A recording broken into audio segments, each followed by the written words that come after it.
स्वामी समर्थ. नमस्कार मंडळी, स्वागत आहे तुमचे माझ्या यूट्यूब चॅनलवरती. आजचा दिवस तुम्हाला खूप छान, सुखाचा, आनंदाचा जाओ हीच मी स्वामींच्या चरणी प्रार्थना करते आणि आज या नवीन व्हिडिओला सुरुवात करते. येत्या 18 जानेवारीला म्हणजेच रविवारी या दिवशी आलेल्या आहेत वर्षातील पहिलीच मौनी अमावस्या. आपल्या हिंदू धर्मामध्ये अमावस्येला खूप महत्त्व आहे. वर्षातून 12 अमावस्या असतात. पौष महिन्यात येणाऱ्या अमावस्येला मौनी अमावस्या असे म्हटले जाते. मौनी अमावस्या ही आध्यात्मिक दृष्टिकोनातून खूप महत्त्वाची आणि मोठी मानली जाते. या मौनी अमावस्येला स्नान आणि दान केले जाते. असे मानले जाते की या दिवशी स्नान आणि दान केल्याने अनेक पटीने पुण्याची प्राप्ती होते. मौनी अमावस्या ही पूर्वजांसाठी देखील खूप महत्त्वाची मानली जाते. या दिवशी पितरांना नैवेद्य, पिंडदान देखील केले जाते. या दिवशी पितरांना तर्पण आणि पिंडदान केल्याने 3 पिढ्यांतील पितरांना मोक्ष प्राप्त होतो. पितृ हे आपल्यावरती प्रसन्न होतात आणि आपल्याला सुखी संसाराचे आशीर्वाद देत असतात. तसेच त्यांचे आशीर्वाद हे आपल्या मुलांना देखील प्राप्त होतात, ज्यामुळे जीवनात सुख आणि समृद्धी येते. या मौनी अमावस्येला मौन साधना केली जाते. मौनी अमावस्येला मौन ध्यान केल्याने शुभफळ प्राप्त होते.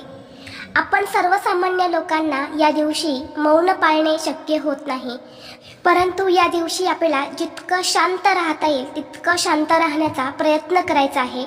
या दिवशी वाद विवाद क्लेश हे कोणाशीही करू नये. जास्तीत जास्त शांत राहावा, जेणेकरून आपल्याला या दिवसाचं महत्त्व जे आहे तर ते प्राप्त होत असते.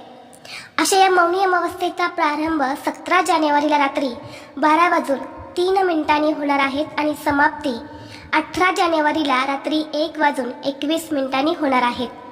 आणि म्हणून उदय तिथीनुसार 18 जानेवारीला म्हणजेच रविवारी ही मौनी अमावस्या असणार आहे. धार्मिक दृष्टीने मौनी अमावस्या ही वर्षातील सर्वात मोठी आणि महत्त्वाची अमावस्या असल्यामुळे या दिवशी खास काही प्रभावी उपाय सुद्धा केले जातात. या दिवशी काही उपाय जर केले तर त्या उपायांचा आपल्याला निश्चितच फळ प्राप्त होते. आणि म्हणून आज व्हिडिओमध्ये मी तुम्हाला एक अतिशय प्रभावी असा उपाय सांगणार आहे. रविवारी या मौनी अमावस्येच्या दिवशी तुम्ही काहीच नाही केले तरीही चालेल, पण एका नारळाचा हा अत्यंत प्रभावी उपाय करा. हा उपाय केल्याने सर्व कामात यश मिळेल, कर्जमुक्ती होईल, 7 पिढ्यांचे दारिद्र्य नष्ट होऊन घराची, मुलांची, पतीची अगदी भरभरून प्रगती होईल. फक्त 24 तासातच घरातील इडापिडा, नजरबाधा संपेल. कुटुंबावर कधीच वाईट संकट येणार नाही. तर असा हा नारळाचा उपाय कसा करायचा आहे, कोणत्या वेळेत करायचा आहे, याबद्दलची संपूर्ण माहिती या व्हिडिओमध्ये मी तुमच्यासोबत शेअर करणार आहे. त्यामुळे तुम्ही हा व्हिडिओ स्किप न करता शेवटपर्यंत नक्की पहा. चॅनलवरती नवीन असाल तर सबस्क्राईब करा आणि असेच माहितीपूर्व नवनवीन व्हिडिओ पाहण्यासाठी बेल आयकॉनलाही प्रेस करा. म्हणजे जेव्हा कधी मी नवीन व्हिडिओ अपलोड करेल त्याचं नोटिफिकेशन सर्वात अगोदर तुम्हाला भेटेल आणि तुम्ही एक पण व्हिडिओ मिस करणार नाही. तसेच हाईप बटनला देखील क्लिक करा. आज या व्हिडिओमध्ये मी तुम्हाला जे उपाय सांगणार आहे तर हे उपाय आपल्याला रविवारी मौनी अमावस्येच्या दिवशी करायचे आहेत. आपल्या हिंदू धर्मामध्ये नारळाला श्रीफळ म्हणून मानले जाते. त्याचे धार्मिक महत्त्व हे खूप आहे, म्हणून अनेक धार्मिक विधींमध्ये नारळाचा उपयोग हा केला जातो. या नारळावरचे बाह्य कवच हे संरक्षण दर्शवतं आणि आतील पांढरा भाग हे आंतरिक शुद्धतेचे प्रतीक आहे. त्यामुळे नारळाला अत्यंत पवित्र आणि शुभ मानले जाते. भगवान श्रीहरी विष्णू जेव्हा पृथ्वीवरती अवतरले होते तेव्हा त्यांनी आपल्यासोबत लक्ष्मी आणि नारळाचे झाड तसेच कामधेनू या 3 गोष्टी आणल्या होत्या. या 3 गोष्टी माणसासाठी वरदान म्हणून नारळाच्या झाडाला कल्पवृक्ष असं म्हणतात. नारळात ब्रह्मा, विष्णू आणि महेश यांचा निवास असतो. आणि ही मौनी अमावस्या तिथी देखील भगवान विष्णू, माता लक्ष्मी आणि भगवान शिवशंकर यांना समर्पित आहे. आणि म्हणून आपण हा उपाय जो आहे तर तो करणार आहे. नारळावरती दिसणारे 3 डोळे म्हणजेच शंभू शंकराचे त्रिनेत्र आहेत असं देखील म्हटलं जातं. आणि याच कारणामुळे नारळाला शुभ मानले जाते. म्हणून अमावस्येच्या दिवशी या नारळासंबंधित आपण काही उपाय जर केले तर त्या उपायांचा आपल्याला निश्चितच फळ प्राप्त होते. आज व्हिडिओमध्ये मी तुम्हाला जो उपाय सांगणार आहे तर हा उपाय आपल्याला अमावस्येच्या दिवशी संध्याकाळी करायचा आहे. संध्याकाळी तुम्ही 6 वाजल्यापासून ते रात्री 12 वाजेपर्यंत हा उपाय कधीही करू शकता. आता हा उपाय आपल्याला का करायचा आहे? जर तुमच्या घरामध्ये सतत वाद विवाद क्लेश भांडणे होत असतील, मग ही भांडणे आई मुलांची असेल, पती पत्नीची असेल, किंवा घरामध्ये सतत मुलं किरकिर करत असेल, हट्टीपणा करत असेल, सांगितलेली कोणतीही गोष्ट तुमची मुलं ऐकत नसेल, किंवा घरातली मुलं ही वाईट व्यसनी लागलेली असेल, किंवा घरावर सतत संकट अडचणी अडथळे येत असेल, सतत पैशांच्या अडचणी घरात येत असेल, आलेला पैसा घरामध्ये टिकत नसेल, किंवा घरातल्या सदस्यांची प्रगती होत नसेल, त्या व्यक्तींना कोणत्याही कामामध्ये यश मिळत नसेल, कोणतीही गोष्ट ही मनासारखी घडत नसेल, किंवा भरपूर असं कर्ज असेल, तर यासारख्या समस्या दूर होण्यासाठी तुम्हाला हा एक नारळाचा उपाय जो आहे तर तो करायचा आहे. आता हा उपाय आपल्याला अमावस्येच्या दिवशी करायचा आहे, म्हणून अमावस्येच्या दिवशी सकाळी लवकर उठायचं आहे, स्वच्छ स्नान करायचं आहे, यानंतर देवघरातील देवांची विधिवत पूजा करून घ्यायची आहे आणि यानंतर संध्याकाळी हा उपाय तुम्ही करायचा आहे. संध्याकाळी हा उपाय करण्या अगोदर सर्वप्रथम देवघरामध्ये दिवा लावून घ्यायचा आहे. धूप दीप अगरबत्ती लावूनच या उपायाला सुरुवात करायची आहे. उपाय करण्यासाठी तुम्हाला एक नारळ घ्यायचा आहे. ज्या नारळामध्ये पाणी असेल असाच नारळ तुम्हाला घ्यायचा आहे. यानंतर नारळ हा तुमच्या उजव्या हातामध्ये घेऊन तुमच्या देवघरासमोर उभं राहायचं आहे. नारळावरती तुम्हाला 5, 7 किंवा 9 या संख्येमध्ये कापूर वड्या ठेवायच्या आहेत आणि यानंतर तो कापूर तुम्हाला प्रज्वलित करायचा आहे. कापूर प्रज्वलित केला की जोपर्यंत कापूर वड्या जळत आहेत तोपर्यंत तुम्हाला श्री स्वामी समर्थ श्री स्वामी समर्थ या मंत्राचा जप करायचा आहे. याला कर्पूर होम असे म्हटले जाते आणि अमावस्येच्या दिवशी असा कर्पूर होम आपल्या घरात करायला खूप जास्त महत्त्व आहे. ज्या पण घरामध्ये अमावस्येच्या दिवशी असा कर्पूर होम केला जातो त्या घरातील प्रखर पितृदोष, वास्तुदोष, ग्रहदोष हे नष्ट होतात आणि त्या घरात अखंड लक्ष्मी वास करते. त्या घरात ज्या काही समस्या आहेत तर त्या संपूर्णपणे नष्ट होतात. ज्या प्रकारे कापूर जळाल्यानंतर कापुराचा अंशही शिल्लक राहत नाही, तसेच घरात सुद्धा जे काही दोष आहेत तर त्याचा अंश हा शिल्लक राहत नाही. म्हणून असा कर्पूर होम दर अमावस्येला आपल्या घरात अवश्य करावा. आता हा कापूर जळून झाल्यानंतर तो नारळ तसाच तुम्हाला तुमच्या देवघरासमोर ठेवायचा आहे आणि दुसऱ्या दिवशी तो नारळ तुम्ही वाहत्या पाण्यामध्ये विसर्जित करू शकता किंवा एखादा खड्डा करून तो तुम्हाला पुरून टाकायचा आहे. किंवा बघा, नारळ जर फुटला नाही, त्याला तडा गेला नाही, तर तसाच पिशवीमध्ये घालून राहू द्या.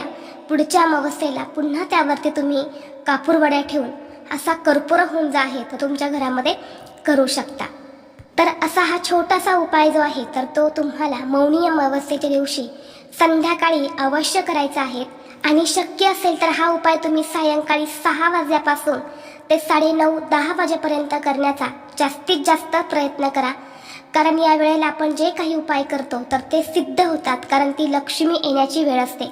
आता ज्यांना शक्य नाही त्यांनी 12पर्यंत केला तरी सुद्धा चालेल. त्याचबरोबर आपल्या घराची, आपल्या मुलांची, पतीची प्रगती होण्यासाठी, घरातील सर्व अडचणी दूर होण्यासाठी, त्याचबरोबर आपल्या घराला कोणी दोष लावलेले असेल, काहीतरी नजरबाधा किंवा करणीबाधा आपल्या घराला केलेली असेल, तर तुम्हाला एक उपाय करायचा आहे. उपाय करण्यासाठी एक नारळ घ्यायचा आहे. त्या नारळामध्ये पाणी देखील असायला हवं असाच नारळ तुम्हाला घ्यायचा आहे. यानंतर त्या नारळावरती तुम्हाला शेंदुराने एक त्रिशूळ काढायचं आहे. त्रिशूळ जे आहे तर ते भगवान शिवशंकरांचं शस्त्र आहे आणि म्हणून असा त्रिशूळ शेंदुराने त्या नारळावरती काढायचा आहे. आणि हा नारळ आपल्या उजव्या हातामध्ये घेऊन आपल्या घरातील प्रत्येक व्यक्तीवरून तुम्हाला डोक्यापासून ते खाली पायापर्यंत 7 वेळा उतरवून घ्यायचा आहे. मुख्य दरवाजावरून सुद्धा 7 वेळा तुम्हाला हा नारळ उतरवून घ्यायचा आहे आणि यानंतर घराच्या बाहेर जाऊन तो तुम्हाला वाहत्या पाण्यामध्ये विसर्जित करायचा आहे किंवा अशा ठिकाणी टाकून द्या की तो कुणी घेणार नाही, त्याचा कुणी पुन्हा वापर करणार नाही. म्हणून तुम्ही पुरून टाकला तरी सुद्धा चालेल. तर असा एक नारळाचा उतारा सुद्धा तुम्ही रविवारी या मौनी अमावस्येला अवश्य करू शकता. आणि हा जो उपाय आहे तर हा तुम्ही दिवसभरामध्ये कधीही करू शकता. जेव्हा तुम्हाला शक्य होईल तेव्हा तुम्ही हा उपाय करायचा आहे.